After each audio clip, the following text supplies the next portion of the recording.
Greetings, everyone. This is Pamela Lorenzo, your host of the Leaders with Heart podcast. They have another wonderful, amazing, heart-centered guest for you. My new good friend Bridget from sunny New Jersey, not far from where I am right now, Toronto, Canada, especially on this beautiful fall day today. We just had a brief but wonderful conversation. We connected a few weeks recently on one of those amazing, heart-centered groups that my good friend John runs. And yeah, she has a beautiful story. She's the founder of a publishing house called Exalted Publishing House. And she has a beautiful tagline, changing the world one story at a time. And she's all about helping people bring the story to light so they can get to know the person. So, Bridget, my friend, welcome to the show. I'm so excited and grateful to be here. I feel like we should have been recording our prior conversation too because it was so good and so deep. So I'm really looking forward to this. Oh, that was just like I would say like appetizer. So don't worry, Yeah. it's gonna be fun. All right. So, Bridget, for people who don't know you, tell us who's Bridget as a person, as a human being. Okay, so there's of course the true me, which is really I believe I'm a sparkle agent and a human helper. And then when you go into the Muggle tagline, I am the founder of Exalted Publishing House. I also have a podcast. It's called The Gathering Movement. I work as a visibility mentor for female leaders. So everything we're doing is about amplifying voices, sharing stories, being seen as a leader on podcasts across all platforms, in the media, and really getting our businesses heard. I tend to work with more of the healer, the spiritual entrepreneur, the person who's really here leading a heart-centered business and has a mission on this planet. So that's me. I like the non-muggle version first. Love that. We're gonna unpack all of that in a moment, but let's keep going on to finding out about the Bridget as a person. Tell us, what makes you happy? It's very simple to make me happy. I love good conversations like this. Every single time after I get off a podcast or even just a good phone call with a good friend, I am lit up. I am so excited. I have all of this energy. So, good conversations, being outside in nature. I love hiking, I love running, um, anything where I can be feet on the ground, amazing. And then time with my husband. He is really my best friend and partner, and it's so simple. I love spending time with him and my dog and watching movies, watching YouTube videos on travel, cooking, simple things. Love that. Awesome. Now, what makes you smile? Oh my gosh.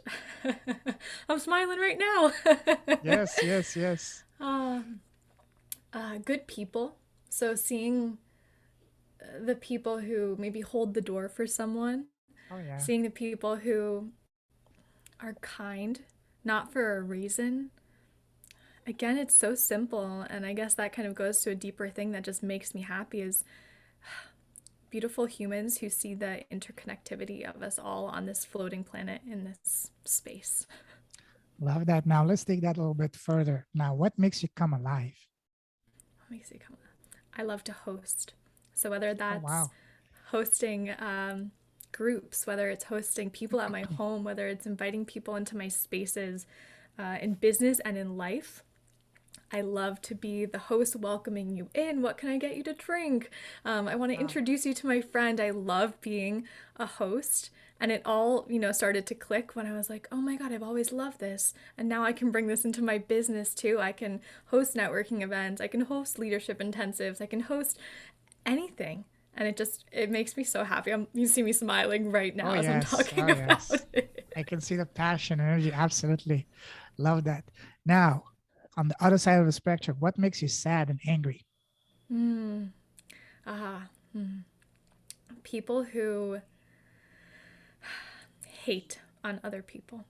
Yes. I I think the beauty of this planet is that we are all different and all unique, and we all have different beliefs, and we all have different stories, and we all have Totally. different challenges and experiences. And I actually think that's what creates a beautiful human ecosystem where we all have our own experiences and our own gifts and our own perspectives.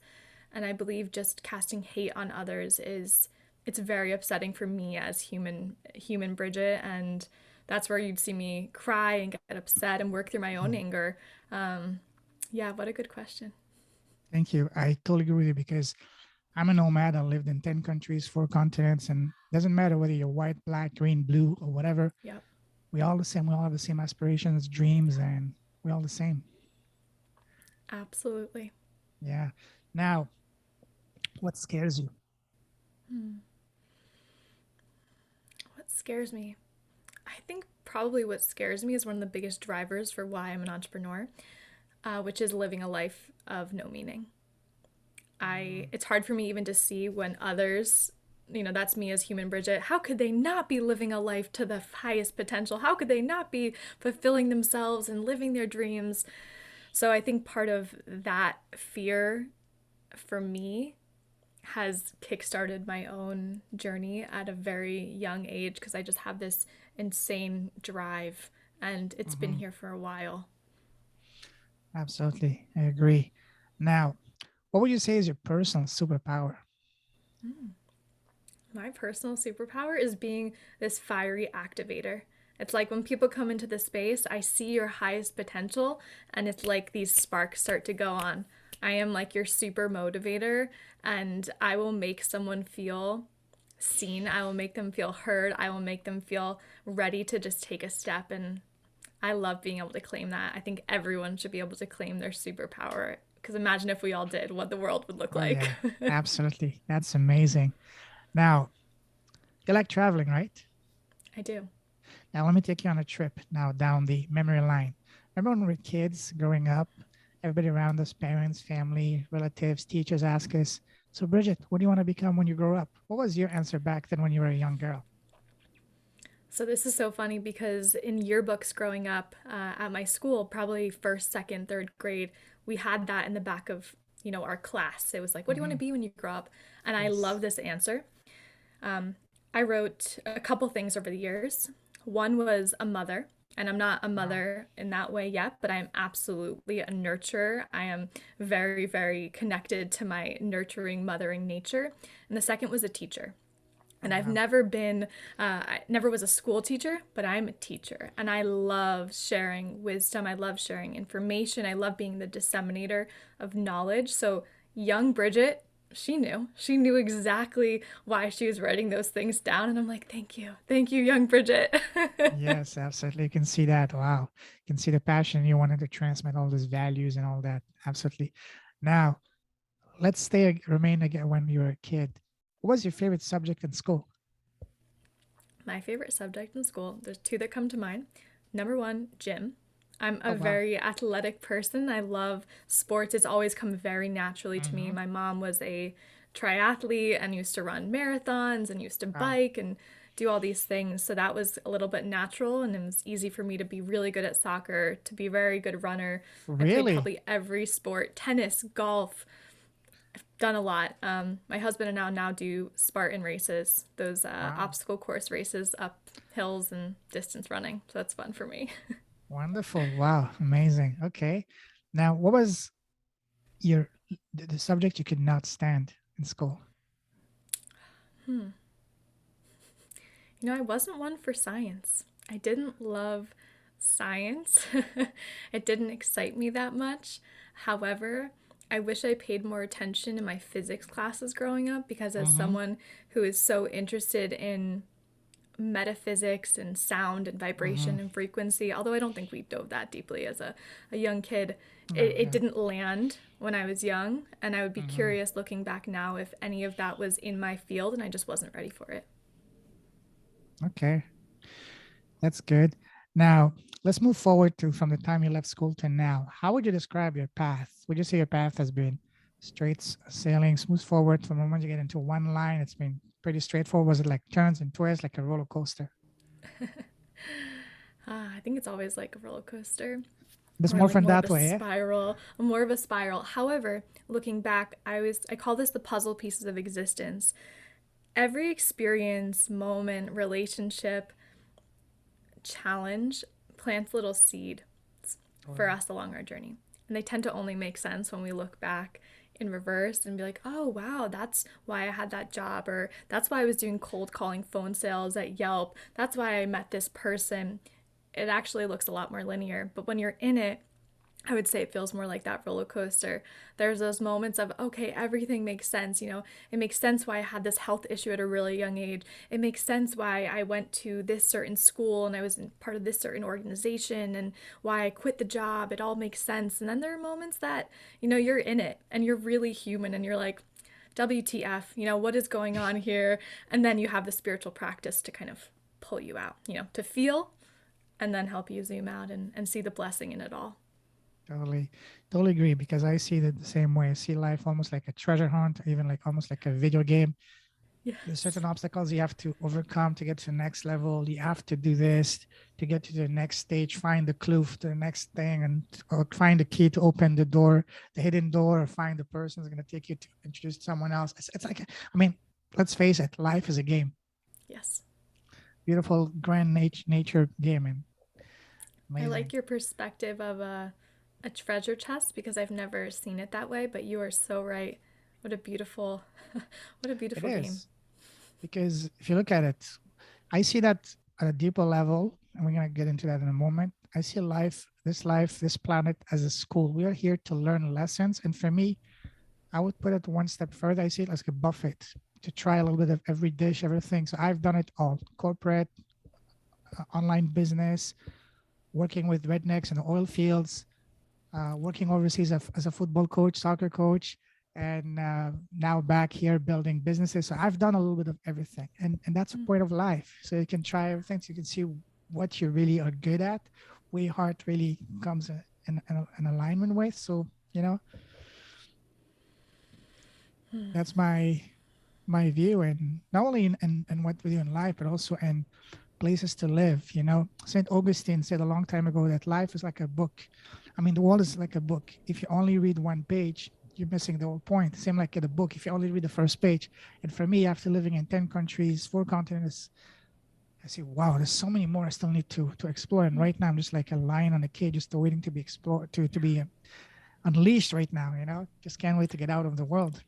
I feel the same way, and this is why my husband and I love YouTube videos. We always watch travel videos so that we can learn more about the culture. We love, love, love to just learn about the food, the people, and because that supersedes all of our problems in the world. When you Totally. see that people are so similar across the board, from no matter what religion, what culture, what practices, like love, food, humanity is always there, and it's a beautiful reminder, especially right now. Totally. Absolutely. Absolutely. Now, let's move a little bit forward. I'm sure you heard the saying, change your story, change your life. And by story, I mean what we keep on telling ourselves on a daily basis inside our head. So when you, Bridget, had to change your story, to change your life or bring your life to where you want it to be, how did you do it? Did you do it to help with friends, family, books, mentors? So tell us the process of that and how you did it. I will say I'm very grateful. I grew up with parents, and my dad's an entrepreneur and has had his own business for 30 something years. My mom has also had her own business and was an accountant. And they planted seeds for my brother and sister and I of you can do anything you want in this world. So my siblings and I are all very unique because we followed our own path. We've done the thing. My brother is a software analyst. He loves it. My sister's an actress. She loves it. Wow. So that was planted very, very young. So there was this underlying belief of, okay, that's possible. So as I, go through my journey, my journey started with illness at a young age. I was dealing with Lyme disease, all of these health challenges, and at the time, I did not have the understanding of it's happening for you, not to you. So there Mhm. was a lot to learn in that process of being really, really young, where you're at a time when you're kind of developing your sense of self and you're trying to navigate who you are in the world. And middle Mhm. school, high school, it's a little uncomfortable. And then going through something very challenging. But what that opened up in my life was a world of research and learning about the body and learning about how all the systems of the body are connected, learning about how what we put into our body matters, learning about how the seasons in nature are affecting our body and how everything is connected. So a seed was planted there. And then I go through life. I went to college. I studied organizational leadership and development.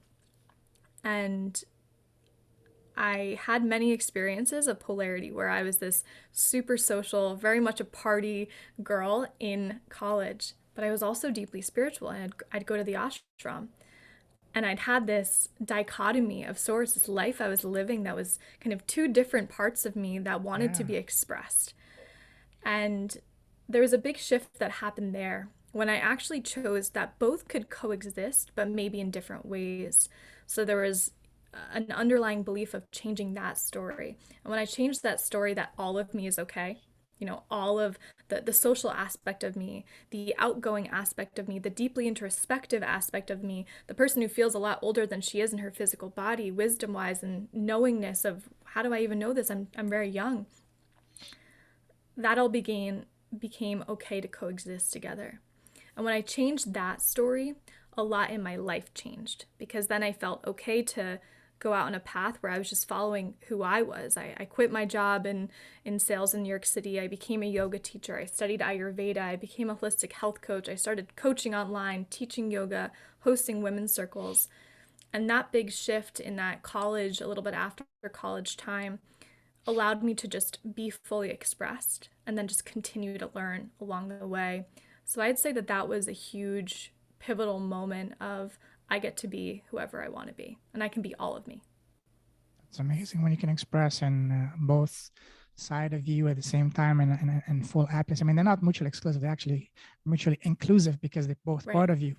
If you only express one and repress the other, then you're not in balance. But if you bring both together, that's when you see the magic. You can really live in a way that makes you really fulfilled. So love that, love that. Now let's go back to happiness. I can see that you're a happy person. I can see the happy vibe around you. Now, on a scale of 1 to 10, how would you describe your current happiness in life? I feel very, very happy in my life, especially in this moment. Mm-hmm. We all go through waves, and a beautiful practice as humans living out this experience is how do you navigate those waves? And you're asking me this in this moment where my spiritual practice has deepened in ways, my understanding of self has deepened. I practice and teach Kundalini yoga, and right now I'm in the midst of this 40-day mantra practice, Wow. a mantra for inner peace and subtle shifts of being open to magic in your life. And I truly feel that way right now. And that allows me to, I just feel happy. My mantra when I wake up in the morning is today is going to be a beautiful day. Like today is going to be a beautiful day. And even if there's, some things that happen in the midst of it, like today is going to be a beautiful day. I get to choose that. That's awesome. Now, let's talk about your business. Tell us about your business. Yeah. So, the big mission with the business is amplifying the voices of powerful leaders, those who have a story to share. And I like to bring it a step further and talk about the stories that aren't being shared. So, many of the women I worked with have experienced trauma, grief, death, joy, happiness, all of the entire spectrum of emotions. And one aspect of my business is through a publishing company where I get to publish those stories of these women who have experienced everything. And they're here to empower others that regardless of your circumstance, you get to choose who you want to be. You get to be that person that you choose to be, just like the reason you have this podcast, to inspire, to activate. The second limb of the business, which actually makes no money, but it's just my heart and brainchild, is my own podcast, which is all about gathering the minds together to riff on some of my favorite topics, which are spirituality, leadership, quantum physics, the law of potentiality, spiritual law, and again, to be this activator and piece of empowerment for others to be the leader of their life. And that makes money in different ways. Sure. What is the name of your podcast? It's called The Gathering Movement. Gathering Movement. How long have you been running it for? What year is it? What year? What month and day is that? Okay, November. So a year and a half. A year and a half. Oh, We wow. have That's amazing. probably 70 episodes, so we haven't hit 100 yet. Interviewed Amazing. just amazing people like you, and that makes so many deposits in my life. Talk about business, Yes. right? Yes. That makes a deposit in my life that's far different from the deposits I make in my bank account. It's a different kind Totally. of bank account. Absolutely. Absolutely. It's happiness account, fulfillment account. Yeah. That's more meaningful than any amount of money. Money cannot buy that. Absolutely. Absolutely. Absolutely. Mm. Wow. Who would you say is your ideal client?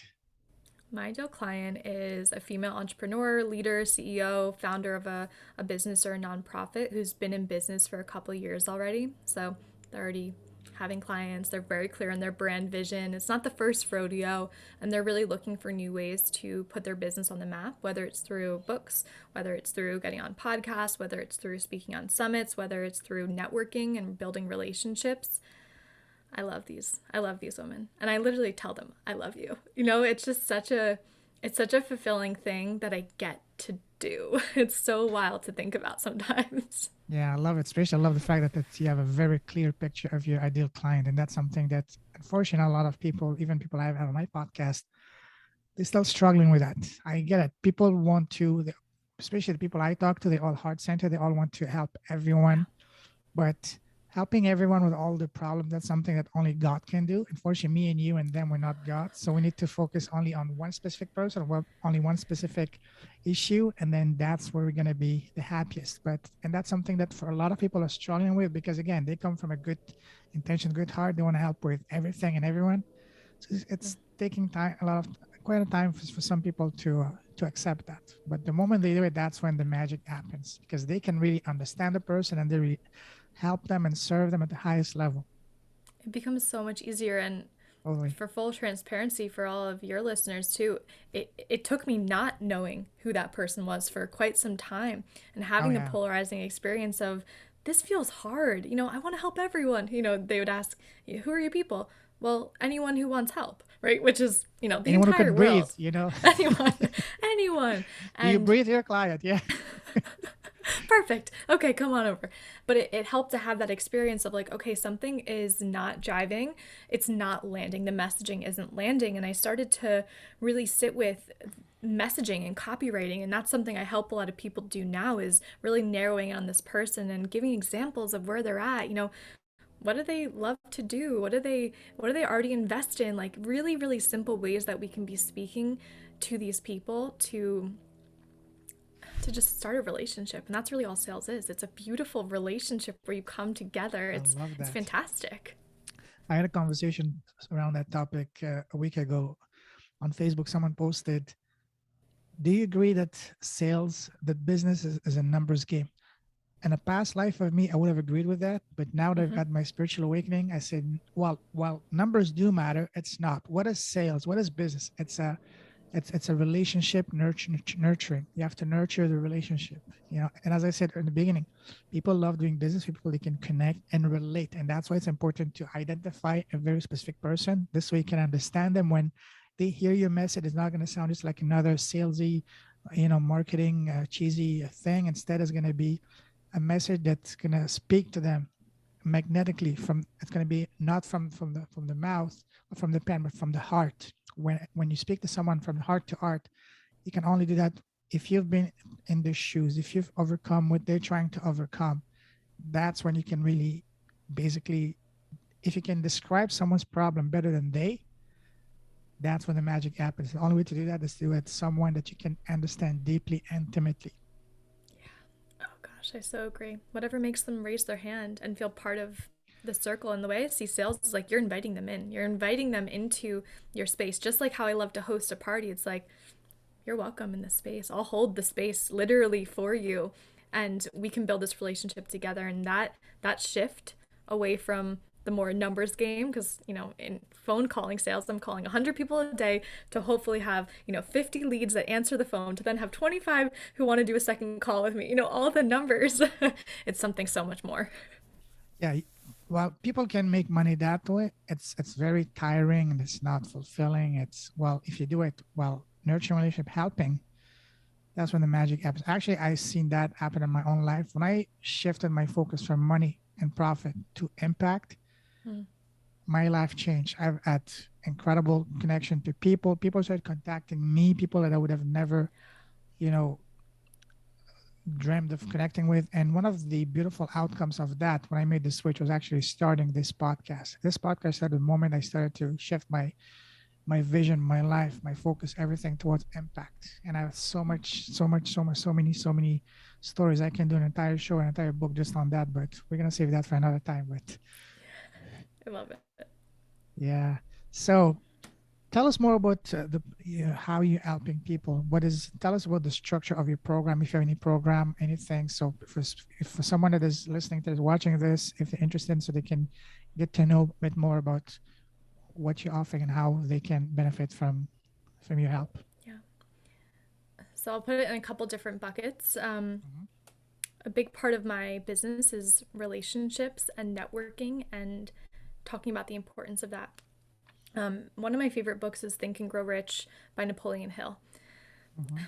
Yeah, just love it. You know, it's a bedside book that's always there, right? So we can open it up when we're ready for a new nugget of wisdom that It's we've an read a all-time million classic. times. Yes. Yeah, classic.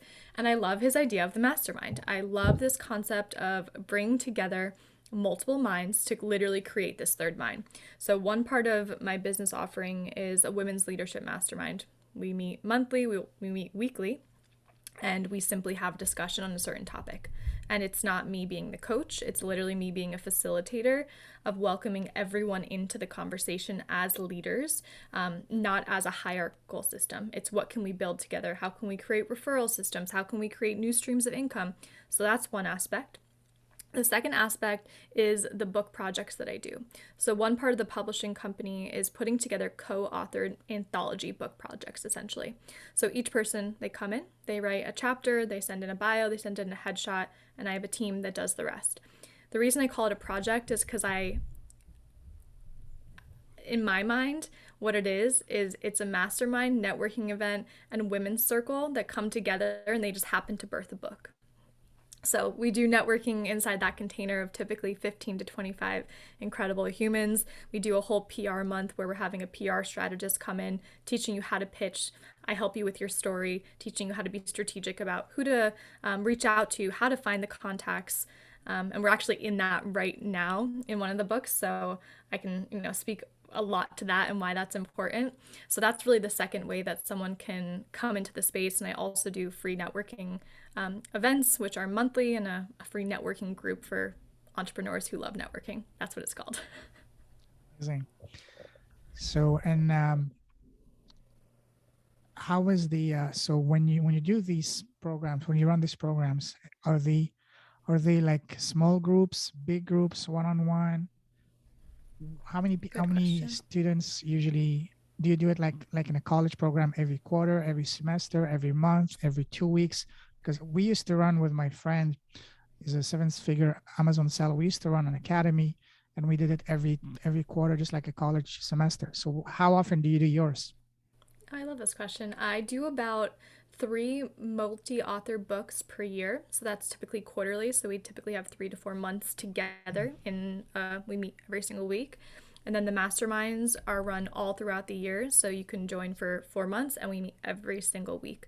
I'm a facilitator of groups, right? It goes back to my hosting love. I love the energy of the collective. I love putting our minds together. I love being the networker bunny who's like, oh my gosh, you would be incredible to meet this person. You should go on their show. I love being that person. So, a lot of group work here. Amazing. Now, share with us an example of the most remarkable transformation you've seen from someone you've helped so far. Okay. The writing process is extremely cathartic, extremely healing, extremely emotional, and extremely vulnerable. Um, so, one person in particular, she's part of one of the books that was called Legacy Speaks. And for her to even just write her story was her moving through a lot of trauma and literally rewriting that story into a space of empowerment. So to even shift from that energy into one of service and here's how my story can help someone else, that was huge. And then from there, she started getting on podcasts talking about her story. And then she started talking about this to her community and started this whole new aspect of sharing her story in new ways. And when that happened, people started to trust her. People started to come to her and say, I like what you're doing. Like, I see you. I see you. I respect you. And what they're really saying is, I trust you and I see myself in you. because that's what the Mm-hmm. storytelling does. So there's many a story like that in particular, but this aspect of the cathartic release, the changing your story, changing your life, and then taking action and then being seen for it. A little bit of the ego is like, thank you. And then on the heart level, it's like, thank you, thank you, thank you. Love that. Wow. It reminds me of something else that, I saw recently, that someone was saying, when you become vulnerable and you share some of your biggest challenge you have to face, then that's when people can really connect with you. And that's when people will go from me too to so what?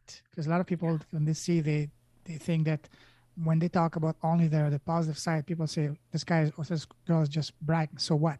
But instead, if you share your deepest feelings and become vulnerable, then they'll say, me too, oh my god, I can so relate with that. That's when the magic happens. That's when you can attract magnetically the right people to you without you trying to chase people. They will come to you magically. Oh, yes. Oh yeah, wow. Now, one of the key fundamentals of business is having an irresistible offer. What would you say is your irresistible offer? Hmm. That's a great question. I would say my irresistible offer is being part of one of my co authored book projects. You'll become a published author, you will share your story, you will learn I don't know if you can curse on here, but a lot about visibility, PR, being seen, using your voice. We do public speaking. It's so much more than just a book. And the book brings people in because they want to, they've written on their vision board forever, I want to do this. But the end result is far beyond just a book. So I would say that's very irresistible. And from a selling perspective, it is the easiest thing I've ever had to sell. How many of those co-authored books have you done so far? 3. We're on to number 4 right now. What gave you this idea initially? Yeah, I was part of a project like this a couple of years ago, and the networking aspect as a business owner was unparalleled. The ability to share my story, the ability to give this book out as a lead magnet to people I met. I thought this Totally. is really, really smart. And in August of 2020, my aunt passed away extremely suddenly. And Sorry to hear that. thank you. She was an angel and a spirit guide, and she still helps me in the realms unseen. Sure. It became this shift of death is the only constant in this world, and what are we here to create, what are we here to build. And her passing allowed me to see and think about this term of legacy, and the first book was called Legacy Speaks. So for me, it's not just about the books, it's literally about the impact of the stories that we're sharing and putting out there into the world, just like the podcast. And when I learned how I could do this myself, I learned how I can get an editing team, a formatter, a cover designer. I said, okay, sign me up. I will be the conduit because this is a no-brainer for me. Sure. Have you written your own book so far? No, I have not. There's many things in the works, and my aunt has inspired the title, which I already have. If I may make my humble suggestion, you already have enough content for a wonderful book. You mentioned you have already about 70 episodes on your podcast. You can do a book just like what I'm going to do. Lessons I learned after speaking with 70 amazing, enlightened women on my podcast. That would be an incredible book. You can easily do that. You only have the content. You just get from each podcast, summarize, synthesize the main lesson, make it a chapter out of each one, Yep. and bada boom, bada bam. You're already speaking my language. The book is going to be called When God Winks. Wow. Stories that reconnect us with the divine. Mm-hmm. And it's going to be an introduction of me sharing some of those stories, and then I'm going to open it up to all the people in my life who I love, who just want to share those moments of when God has winked in their life. So, yes, it's already happening. Thank you for that reminder. Very happy to hear that. Yes, absolutely. Now, how are you getting your clients? Do you have a specific marketing game plan? Are you working with a marketing agency, or are you just using, attraction marketing, or just word of mouth? What's your game plan, Yeah. basically? Okay, I love this. So I am pretty active on Instagram and Facebook. Mhm. So that's one marketing outlet. But in addition to that, I have my podcast, and my big focus over the last 3 months has been networking, has been going to these networking events and simply getting to know these incredible people who have then led me to someone else, who have led me to a new group of humans that I can share what I have to offer. And I really believe that networking is a huge part of this new kind of advertising game. And it's often extremely overlooked. So I've been putting a lot of time and effort into that. And it feels, for me, extremely organic. It feels extremely, extremely fun.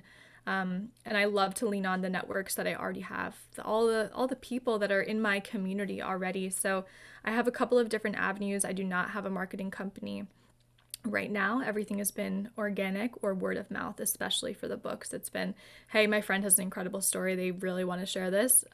Here they are. Here, my friend has a great story. They should be on your podcast. It's been very simple, but it wasn't so simple when I didn't know who my ideal client was. Awesome. Wow, cool. Now, let's talk about something that is very dear to my heart and to your heart as well. Let's talk about cause. What would you say is a cause that you're deeply passionate about? Okay, so a cause I'm deeply passionate about is educating children how to grow their own food. I dream Wow. of creating some type of school where we have children who learn how to grow their own food. They understand what the soil is, they understand what they put into their body, they understand emotional regulation, they understand entrepreneurship from a young age. And the reason I want to start with the soil and our food is because that is a foundational piece of this world. And if we're not understanding what we put into our body and how we can have such a intimate role in doing that for ourselves, I think so much can change. And if the children are the future, I want to empower them to know how to do this, and then, have everyone else also learn this, but I want it to be specifically for the children. That's lovely. What made you so passionate about this specific cause and not some another one? Such a good question. When you get those downloads in meditation, and then you're Yeah. like, oh my gosh. Mm, Um, I love gardening personally, okay. and based on my own health experience with Lyme disease, understanding that the food we put in our body matters, and then understanding Mm-hmm. that the food system has a lot of issues right now. It's not local, it's been on trucks for a long time, a lot of it's not real, it's been processed, it's chemical, yada yada. And we have the understanding that we can do this without that much knowledge, resource. Like, we can grow our own food. And with a little bit of education about the soil, about watering, about certain kind of organic fertilizers, so much can happen. I think that I'm just coming to this as I'm speaking out loud. Soil, it represents foundation. Mm-hmm. And if we could instill a foundation within children of understanding something that is so vital to their health, vitality, brain, everything, I think a lot could change. And I believe in that shift so much. Love that. You know, one of the quotes I will always remember, and I had this came across this quote the first time last year. It said, "The two most important dates in our lives are first when you're born, and second when you realize why you're here." Ah, Now, for you, Bridget, what would you say is the reason you're here? What is your mission in this lifetime, in this planet? yes. I am here to be a sparkle agent. I am literally here to activate and inspire someone to remember who they actually are. I'm here to inspire someone to use their voice and share their story in whatever way that looks like. And I'm here to just not stop talking about it. I believe so firmly in the mission, and this is that athlete mentality of never giving up. I just believe in it. And I know that so much in this world could shift if more and more people realized who they were and they used their voices in a really powerful way. Love that. Now, one of my favorite questions to ask is, and I mentioned that to you before going live, what is the smallest thing you've done that has had the biggest impact in both your life and business? And by small, I don't mean something small, I mean just one thing. And I mentioned to you that for me, it's been starting this podcast. How about you? Years ago, my mom told me about this book, and I've always been inspired by books. I've probably talked about a couple on this episode already. Yes. The book is called The Slight Edge by Oh, I Jeff love that. Olson. Yes, Have you read it? I've read it a few times. I read it at least once every 3 months. Yep. Okay. So exactly why. Hmm. That book gave me this mentality and perspective on life that it had never been given to me in those simple words and the Hmm. simple philosophy of the small things that we do every single day, that the seemingly mundane, the easy to overlook, easy to do, easy not to do kind of things are actually what builds momentum in our life. And I've taken that philosophy into everything. So it's like most people are scared to start. I'm not scared to start because I know if I just keep going and I have heart and I have drive and I take action and I surround myself with the right people and I take care of myself, it can only build. It can only create momentum. And gosh, reading that book, and then of course I give it to every single person I know. I'm like, have you read The Slight Edge? Now that you mention it, I would probably, get it back and read it again because I haven't read it since I would say the spring of this year. So it's been more than 3 months. So thank you for the reminder as well. It's one of my You're all-time welcome. favorite books. Yeah. So Wow. good. Now, what would you say is the best piece of advice you've ever received so far? It's the two simple words of just start. Mm, That's a huge just life. I mean, it probably comes a little bit out of The Slight Edge, and I don't know who said yeah. it. I have no idea, right? It's so simple. And I will say, one of my greatest gifts is that I do just start. I don't get stuck in the mental Hmm. overwhelm of how is it going to work out. I literally go. And I've learned many lessons from just going because, sometimes I don't have the foresight to be like, "Oh, I probably shouldn't have done it that way." However, I learn really, really fast. So, just start. That's amazing.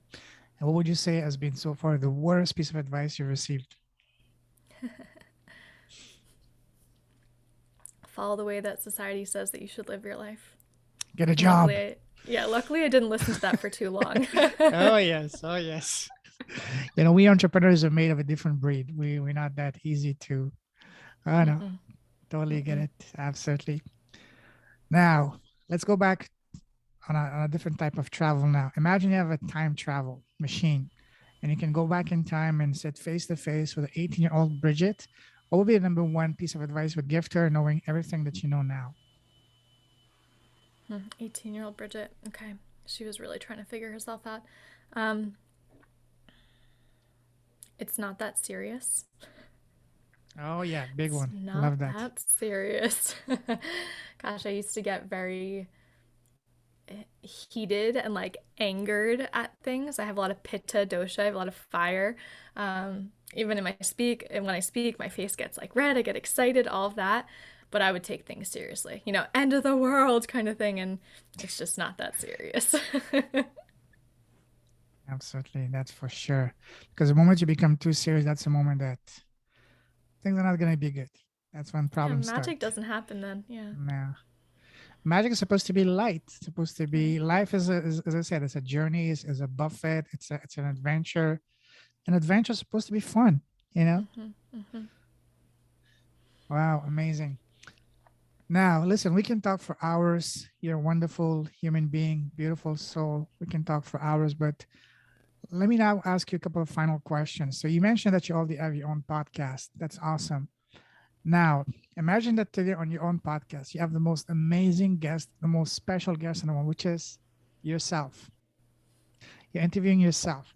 What would be the number one question you want to ask yourself? Don't think too much. What is the first question that comes to your mind that you want to ask yourself? Because usually those are the best ones, you know? It's funny. The first thing that came to my mind is, why are you here? And you kind of already asked me that, so I guess Yeah. it's like there's more layers to it that Yes. I can unfold. So thank you for that. Very welcome.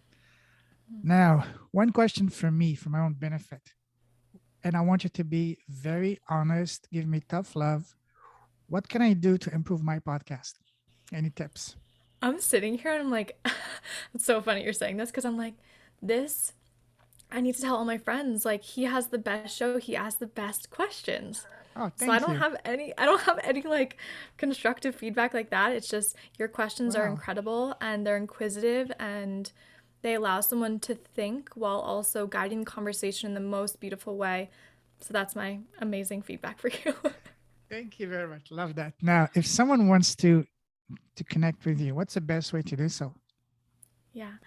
You can connect with me on Instagram at Blissful Bridget, or you can check out my website. There's lots of stuff on there. It's www.bridgetaileen.com. And you'll probably do like a show note or something so Oh, someone can absolutely. figure out how to I'll put it spell on. my middle Oh yeah. name. Oh yeah. Now that's amazing. Wow. Let me see if I forgot anything. I think I've asked you all the question. All right. So thank you so much. You're an absolute joy to speak to. It's been a blast connecting and honor to talking to you. You're my guest number 98, approaching guest 100 soon. So 98 is it's a beautiful number. So keep shining your light, keep spreading your beautiful message. Stay safe, stay awesome. God bless, my friend. We'll definitely keep in touch. Thank you very much. Have a wonderful, as we say here, have a fantabulous day and weekend. Thank you so much. This has been amazing. You're welcome. Cheers.